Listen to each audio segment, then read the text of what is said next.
দেখো সারা রাস্তা কিন্তু ফাঁকা। আর কেন ফাঁকা জানো? কারণ এখন প্রচণ্ড পরিমাণে বৃষ্টি হচ্ছে, ঝমঝম করে বৃষ্টি হচ্ছে। সেই মুহূর্তেই আমি বেরিয়ে পড়েছিলাম কিন্তু মিষ্টির দোকানের উদ্দেশ্যে। দেখো আমি গিয়েছিলাম একটুখানি মিষ্টি আর ঠাকুরের ফুল নিয়ে আসতে। কেন মিষ্টি আর ঠাকুরের ফুল নিয়ে আসতে গেছিলাম সেটা তো তোমরা ব্লগ দেখলেই বুঝতে পারবে। তো তার জন্য কিন্তু আমার সাথে থাকতে হবে আর পুরো ব্লগটাকে দেখতে হবে। গুড নুন এভরিওয়ান। তো আজকের ব্লগটা এখান থেকে স্টার্ট করছি। দেখো বাইরে প্রচণ্ড বৃষ্টি হচ্ছে, প্রচণ্ড মেঘ গর্জন করছে। তো তোমাদেরকে একটু দেখাই ব্যাক ক্যামেরায়, চলো যে কিরকম বৃষ্টিটা হচ্ছে।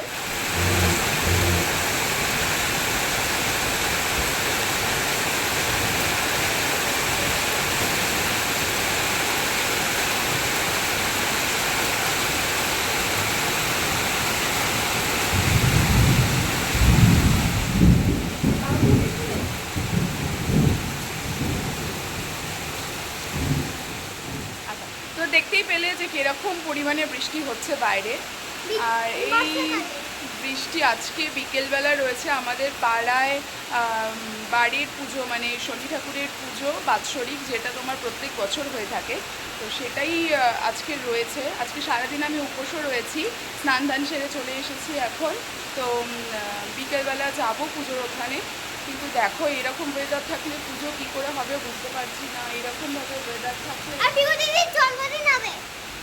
হ্যাঁ, আজকে মানবীরও নেমন্ত্রণ রয়েছে ওর পিউ দিদির বাড়িতে, ওর সঙ্গী পার্টনার যাই হোক। তো আজকে পিউর বার্থডে, তার জন্য ওকে নেমন্ত্রণ করেছে। আজকে দুপুরবেলা পিউদের বাড়িতে খাবে, তাই তো আজকে নেমন্ত্রণ রয়েছে, তার জন্য প্রচণ্ড হ্যাপি। মানে নেমন্ত্রণ পেলে মানবী প্রচণ্ড হ্যাপি হয়।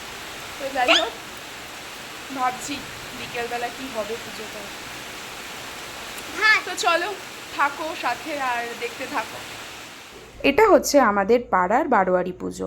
এই পুজোতে কিন্তু আমরা পাড়ার সকল মহিলারা একসাথে পুজোটার আয়োজন করি বলতে পুজোর জোগাড়জান্তি, ফল বানানো, পুজোর ঠাকুর সাজানো, ঠাকুর মশাইয়ের হাতে হাতে সব কিছু করে দেওয়া, এগুলো কিন্তু আমরা একসাথে করে থাকি। পুজোর জোগাড় প্রায় হয়েই গেছে, এবার পুজো শুরু হবে। সেই কারণেই পাড়ার সমস্ত কাকিমা, জেঠিমা, দিদি, বৌদি সকলে মিলে কিন্তু আমরা এক জায়গায় জমায়েত হয়েছি। আর ওদিকে কিন্তু পুরোহিত মশাই তেনার পুজো শুরু করে দিয়েছে।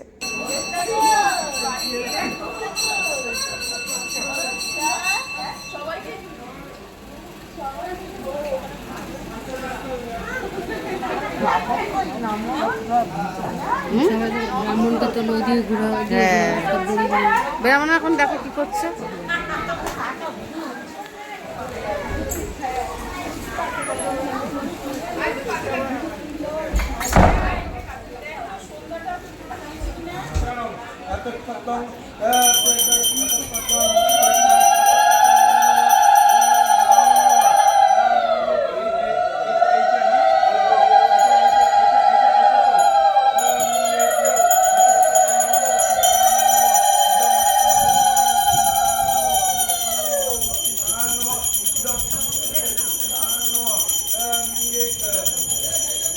আচ্ছা, এখন কিন্তু আমাদের সকলের অঞ্জলি দেওয়া কমপ্লিট।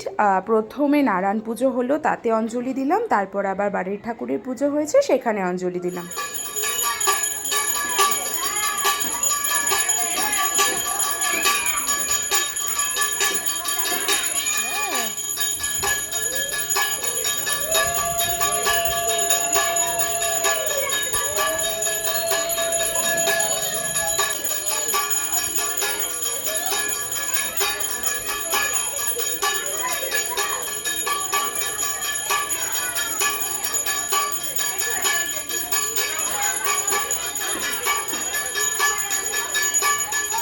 পুজোর আরতিও এখন হয়ে গেছে। তো এখন হচ্ছে যজ্ঞ হবে, কিন্তু আমি এখন এই মুহূর্তে বাড়ি চলে যাব। আমি যজ্ঞটা দেখতে পারবো না, তার কারণ হচ্ছে আমার যেহেতু আজকে শনিবার, সেই কারণে আমার নাচের ক্লাস রয়েছে। 8টা থেকে নাচের ক্লাস রেখেছি, আমার 7টা থেকে থাকে, কিন্তু পুজোর জন্য 8টা করা হয়েছে।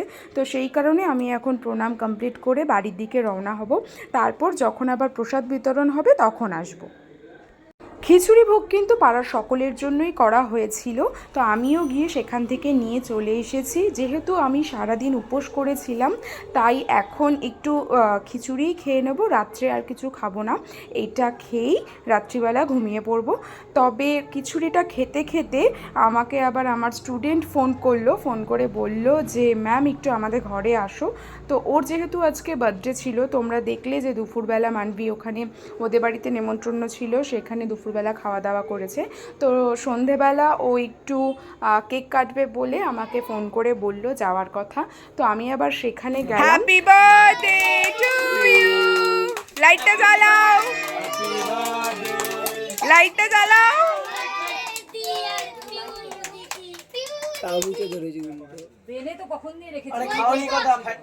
নিজে খা, নিজে খা, নিজে খেয়ে নে আগে, নিজে খা। Happy birthday.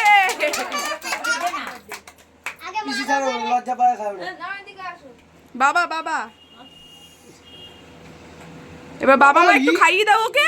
এ কি নিজেরা খেয়ে চলে গেল? কি বললো বলে ওকে একটু খাইয়ে দাও।